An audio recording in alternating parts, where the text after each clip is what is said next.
এই লনে আমরা খেলে বড় হয়েছি। এই বাড়ির প্রত্যেকটা কোনায় আমাদের ছোট থেকে বড় হওয়ার কত মুহূর্ত আছে। কোটি কোটি টাকার থেকে অনেক বেশি দামি আমাদের কাছে সেগুলো।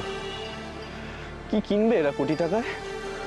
তুমি জানো, প্রতিবার দোল খেলায় এই এই এই জায়গাতে, সব জায়গায়, প্রত্যেকটা জায়গায় রঙে আবিরে ভরে যায়। তুমি দেখোনি, আর কোনোদিন তোমার দেখাও হবে না। হোলি তো প্রত্যেক বছর আসে, তাই না? আর আমরা সবাই তো একসাথেই থাকবো, কেন চিন্তা করছো?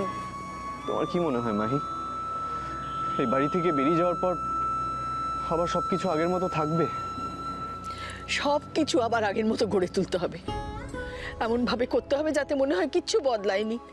ঠিকানাটা এতেই বদলে যাবে মা। আমাদের ঘরে অন্য কেউ থাকবে,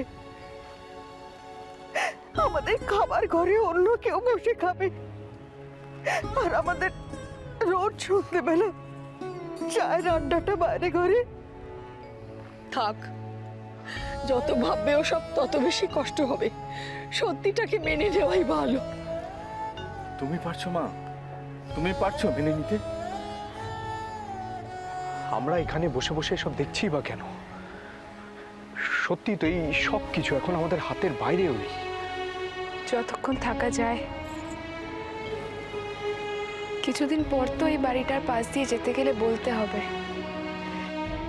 এটা আমাদের বাড়ি ছিল।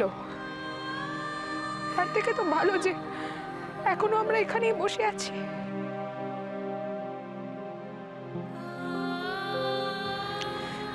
সেই কাল থেকে তো গেটের এপারে আসার পারমিশনই থাকবে না আমাদের। যেটা বদলাতে পারবে না সেটা নিয়ে কেন কথা বলছো? আমার ভালো লাগছে না শুনতে।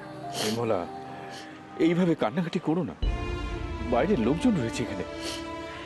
আমাদের কথা কেউ ভাবছে না বড়দা, সবাই শুধু কত টাকা এই প্রপার্টিটা হাতে পাবে তাই নিয়ে ব্যস্ত। अब मेरा बोली 55 करोड़, 55 करोड़ 1, 55 करोड़ 2, 60 करोड़। 60 करोड़ 1। কেঁদো না মা, কেঁদো না। জানো জানো, আমি এতদিন কোনো কিছু নিয়ে ভাবিনি। এই ঘর, এই সংসার, বাড়ি, এই সব কিছু থেকে আমি নিজেকে দূরে সরিয়ে রেখেছিলাম। কেন জানো? কারণ আমি জানতাম যে ইন্দু আমাদের সকলের পাশে সবসময় দাঁড়িয়েছে। ও একটা নিশ্চিন্ত আশ্রয়। ও থাকলে কোনো কিছু নিয়ে